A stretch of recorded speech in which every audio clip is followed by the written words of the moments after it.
আগে ফেসবুকটা অন করলেই বাংলাদেশের বিভিন্ন স্ট্যাটাস দেখতে পেতাম, ভাই বোনদের চেহারা দেখতে পেতাম।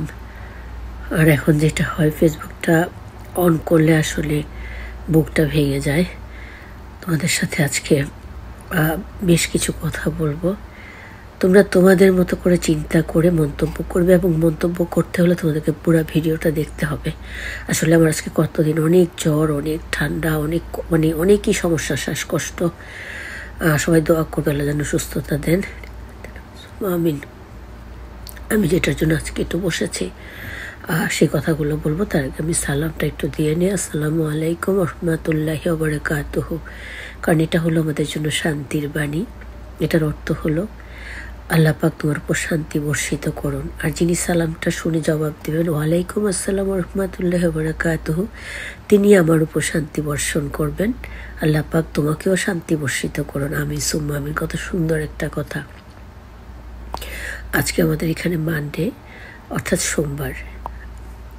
আমি যে বারবারই বলি, আমি যে কথাগুলো বলি, তোমরা কোনো বাজে মন্তব্য না করে পুরো ভিডিওটা দেখো, তাহলে দেখা যাবে তোমাদের বাজে মন্তব্য করতে ইচ্ছা করবে না।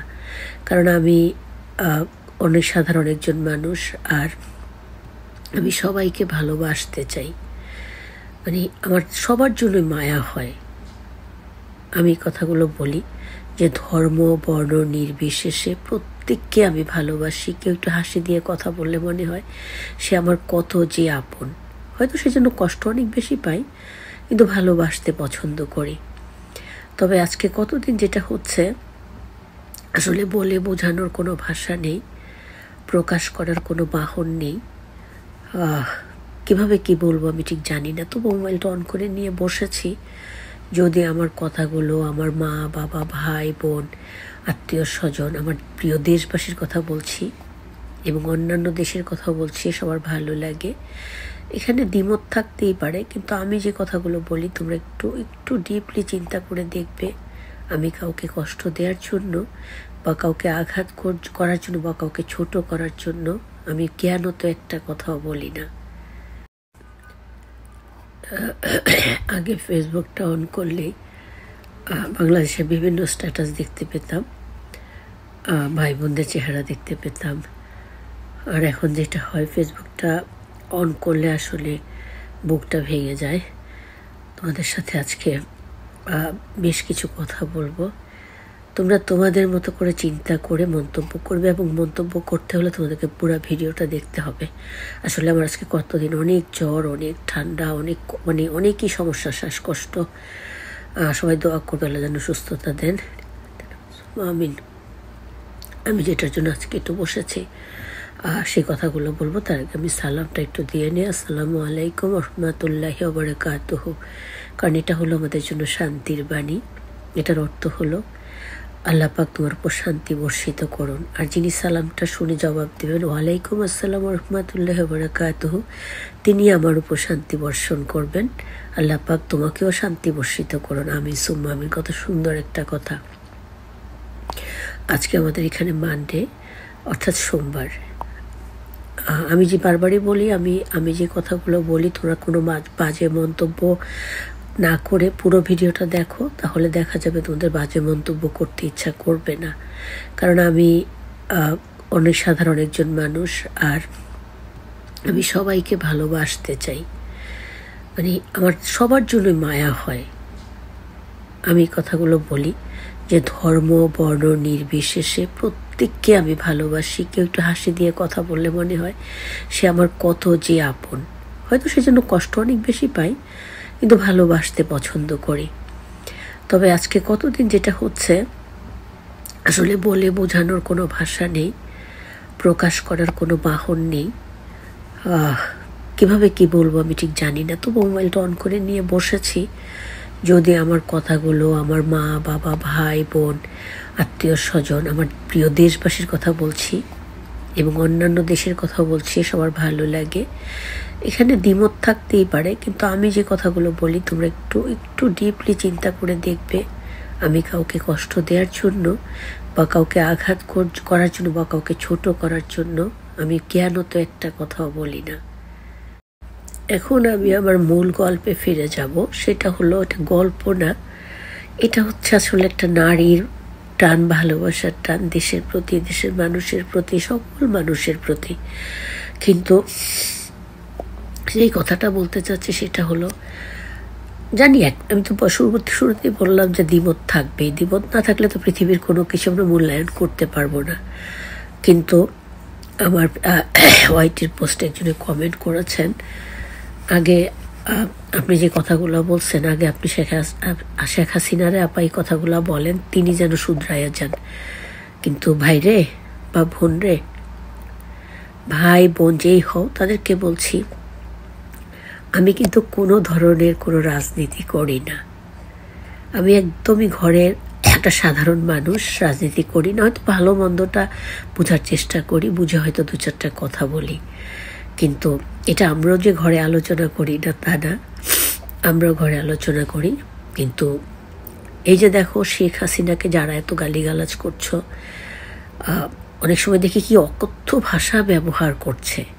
এটা আসলে মানুষের মন মানসিকতার ব্যাপার। কিন্তু দেখো, তিনি বাংলাদেশটাকে কত সুন্দর করে সাজিয়েছেন। এই যে ছাত্ররা কোটা আন্দোলন নিয়ে রাস্তায় নেমেছিলেন, কত যে মায়ের বুক খালি হয়েছে, কত যে ঘরের সন্তান অকালে চলে গেছে, এগুলা কেন আমরা ভাবি না? আমি সবসময় যে কথাগুলো বলি না, এই কথাগুলো আসলে সবসময় বলা দরকার, এই জন্য যদি আমাদের বিবেকের দরজায় কড়া নাড়ে, আমাদের মধ্যে বিবেক জাগ্রত হয়। ছোট্ট এই দুনিয়া, যদি করোনার কথা ভুলে না যাও, তাহলে ভেবে দেখো, তখন মানুষ বাঁচার জন্য কি আকুতি আল্লাহর কাছে করেছিলেন, যার যার ধর্ম অনুযায়ী তিনি তারা সৃষ্টিকর্তার কাছে কামনা করেছিলেন। পৃথিবীটা শান্ত হয়ে গিয়েছিল, হানাহানি ছিল না, মারামারি ছিল না, ঝগড়া বিবাদ ছিল না, এরকম দেশদ্রোহিতা ছিল না। মানুষ তখন বাঁচার জন্য হন্যে হয়ে গিয়েছিল। এখন যারা এই কথাগুলো বলছো, যে শেখ হাসিনাকে গদিতে নামানোর কথা বলছো, ইটস ওকে, ধরে নিলাম সেটাই ঠিক। হ্যাঁ, কিন্তু কথা হলো, তোমরা কি জানো বা তোমরা কি মানো যে বাংলাদেশে দেখাও তো এমন একজন মানুষকে যিনি এখন রাষ্ট্র পরিচালনার ভারটা নিতে পারবেন? তোমরা কি চাও আমাদের প্রিয় বাংলাদেশ অন্যেরা শাসন করুক? যেই জন্য মুক্তিযোদ্ধারা নিজের জীবন বিপন্ন করে, নিজের জীবন তুচ্ছ করে, ফ্যামিলি তুচ্ছ করে, সব কিছু তুচ্ছ করে, যে যেভাবে পেরেছে, বাংলাদেশের কি ছিল তখন? ইট, বালি, বাঁশ, লাঠি, সোটা, এগুলোই তো ছিল।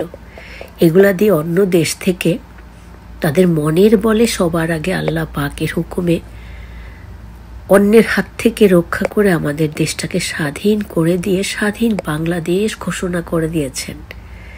আর সেই দেশে আমরা কি দেখতে পাচ্ছি এখন? যে কথাটা বলতে চাচ্ছিলাম মেনলি, সেটা হলো যে তোমরা এমন কাউকে দেখাও যে যিনি এখন দেশটাকে পরিচালনা সঠিকভাবে করতে পারবে, সেই যোগ্যতা তার আছে। তাহলে যিনি ক্ষমতায় আছেন, তিনি তো দেশটাকে একেবারে এত সুন্দর করে সাজিয়ে দিয়েছিলেন। আমি আবারও বলছি, আমি কোনো রাজনীতি করি না, ব্যক্তিগতভাবে বা উন্মুক্ত বা সুপ্ত যেটাই বলো, আমি কোনো ধরনের দলের সাথে জড়িত না। কিন্তু আমি মানুষ হিসেবে বলবো, শেখ হাসিনার যেটা হলো, হয়তো অনেকে পছন্দ করেন না, কারণ উনি অনেক বছর একসাথে ক্ষমতায় আছেন, এটা ঠিক না।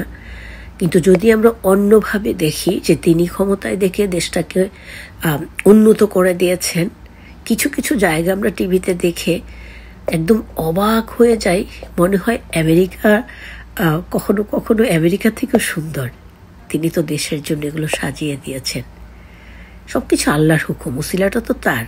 কার জন্য করেছেন? তোমাদের জন্য করেছেন, তোমাদের ভালো থাকার জন্য, তোমাদের ভালো চলাচলের জন্য। এই যে মেট্রো রেল যারা করেছেন, তারা কত শ্রম দিয়ে, খেয়ে না খেয়ে কাজগুলো করেছেন কত বছর ধরে, কিন্তু কি করলে? 1 মিনিটে ধ্বংস করে দিলে। হে প্রিয় ভাই ও বোনেরা, এই যে ধ্বংসটা করে দিলাম বা দিলে, এতে কারো কিন্তু কোনো ক্ষতি হয়নি। এতে ক্ষতিটা কার হয়েছে? আমাদের দেশের, আমাদের সমাজের, আমাদের নিজেদের।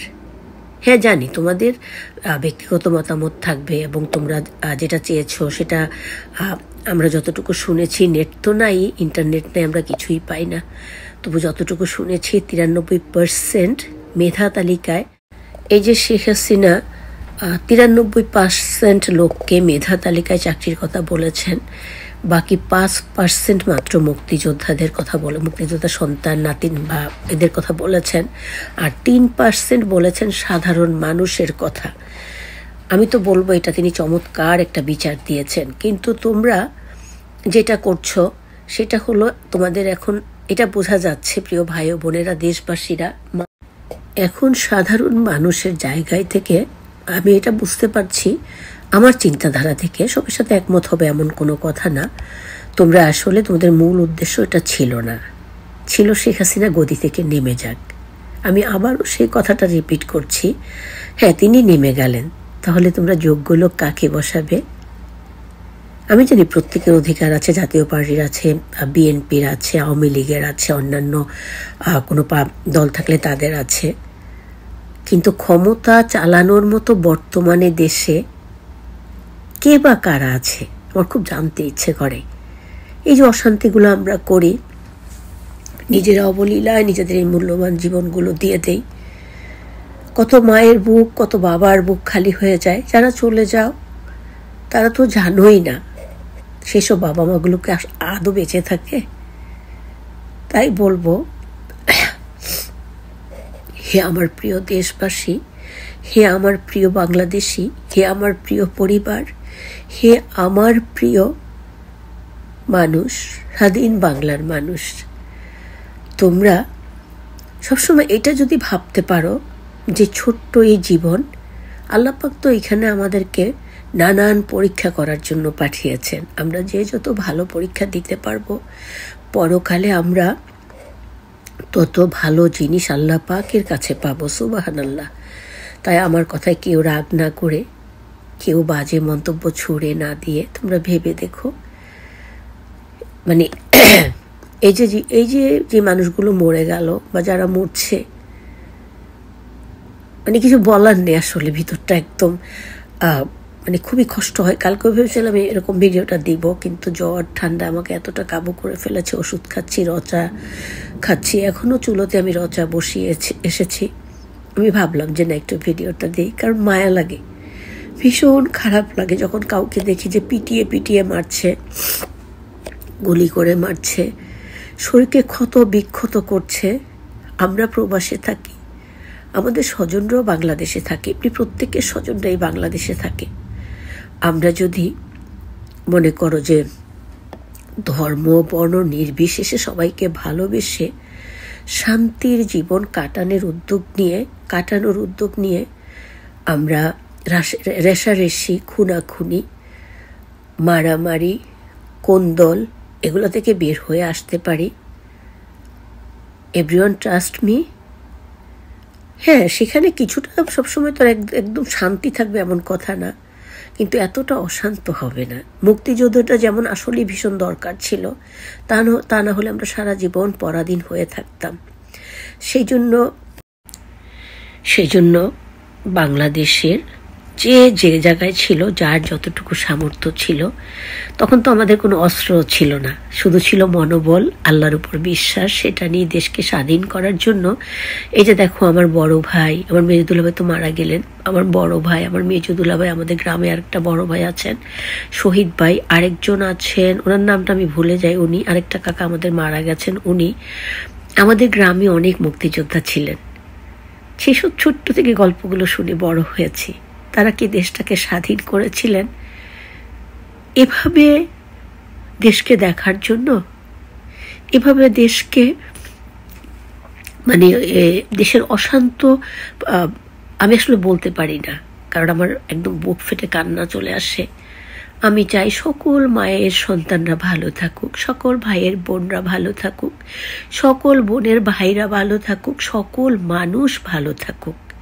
এই যদি আমাদের প্রত্যেকের কামনা হয়, তাহলে সত্যি দেখবে যে অশান্ততা থেকে শান্তি ফিরে আসবে। আমাদের নবীজির দিকে তাকিয়ে দেখো, আমাদের নবীজির দিকে যদি তোমরা তাকিয়ে দেখো, তাকে বিধর্মীরা কতভাবে অত্যাচার করেছে। আবু সুফিয়ান, তার বউ অনেকবার আমাদের নবীজিকে মেরে ফেলতে চেয়েছিলেন। নবীজি প্রত্যেকটা ঘটনা জানতেন। উমর রাদিয়াল্লাহু আবু বকর বলতেন, আল্লাহর পেয়ারে নবী, আপনি আমাদেরকে আদেশ করেন, আমরা তাদেরকে শাস্তি দেই। আমাদের প্রিয় নবী বলছেন না, তারা একদিন তাদের ভুল বুঝতে পারবে। আর ঠিক সেই ভুলটা বুঝেই আবু সুফিয়ান, তার স্ত্রী হজরত ওমর রাদিয়াল্লাহুর পুরো পরিবার, সুমাইয়ারা তো প্রথমেই এসেছিলেন ইসলাম ধর্মে, এমনি করে ইসলাম ধর্মে এসেছিলেন আল্লাহকে ভালোবেসে, নবীকে ভালোবেসে। ঠিক দেশটাও একটা ভালোবাসা, কিন্তু দেশটাও একটা ভালোবাসা। যখন তোমরা হানাহানি থেকে দূরে থাকবে, রেষারেষি থেকে দূরে থাকবে, একে অপরকে ভালোবাসবে, একজন অপরজনের ভালোবাসার ডাল হয়ে বিপদে আপদে আগলে রাখার চেষ্টা করবে, দেখবে ইনশাল্লাহ পৃথিবীতে, আমার বাংলাদেশে শান্তি অব্যাহত থাকবে। হ্যাঁ, আমার বাংলাদেশটা অনেক গরিব, তাদেরকে প্রতিনিয়ত খাদ্য, বস্ত্র, অন্ন, পরিস্থিতি সব কিছুর সাথে অনেক যুদ্ধ করতে হয়। তবু আমাদের বাংলাদেশিরা ভীষণ ভালোবাসার মনের একজন মানুষ। তাই আমরা যেটা করব, রক্তারক্তি না করে ভালোবাসা দিয়ে একে অপরকে জয় করার চেষ্টা করব, দেশকে রক্ষা করার চেষ্টা করব, সবাই সবার পাশে বিপদে আপদে থাকব, রক্তারক্তি করব না। সবাই ভালো থাকবে, আমাদের জন্য দোয়া করবে। আমি সবসময় সবার জন্য অনেক দোয়া করি, আল্লাহ পাক কবুল করার মালিক। আসসালামু আলাইকুম ওয়া রাহমাতুল্লাহি ওয়া বারাকাতুহু। Allah save everyone. Allah save my country and countries all people. Amin summa amin. Allah Hafiz.